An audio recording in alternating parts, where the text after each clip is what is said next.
Simplex Music. Sound. Glamour. Jamil Vitali. Sound jale. Wendesa. Ibaba munokona. Wedenga hafi adona. Kana ininda kapona. Ona. Nekutikana. Kupenya kwa mwari. Ikuri matiri. Bese pati chafamba. Minana itatewera. Kana simbara mwari. Riri patiri. Bese pati chafamba. Minana Machaona zvakanaka kwete zvakashata. Vachati tinogona nyangwe taporonga. Vachati takurumidza nyangwe tanonoka. Saka nindana chatanga kana chabvondoka.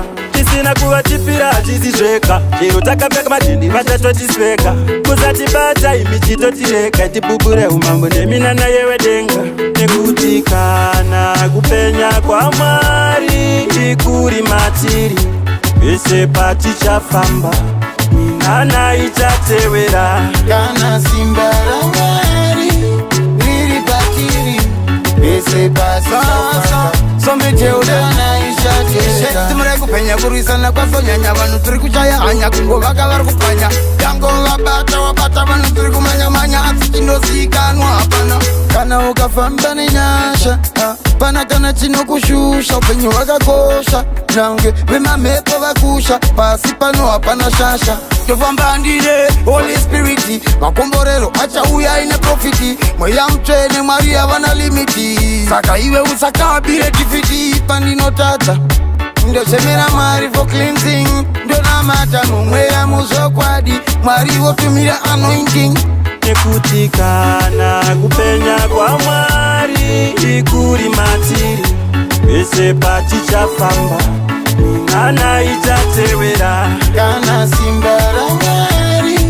Riri patiri. Vese patichafamba. Minana Machaona zvakanaka kwete zvakashata. Vachati tinogona nyangwe taporonga. Vachati takurumidza nyangwe tanonoka. Saka nindana chatanga kana chabvondoka. Tisina kuvatipira hatisi zveka. Chero takapfeka madhindi vachatotisveka. Kusatibata imi chitotireka. Tibubure umambo neminana yewedenga.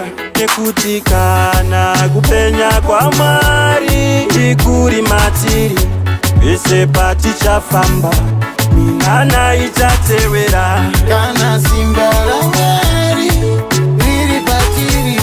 Vese patichafamba. Minana itatewera. Kana kupenya kwa mwari ikuri matiri. Vese patichafamba. Minana itatewera. Kana simbara mwari. Riri patiri. Vese patichafamba. Minana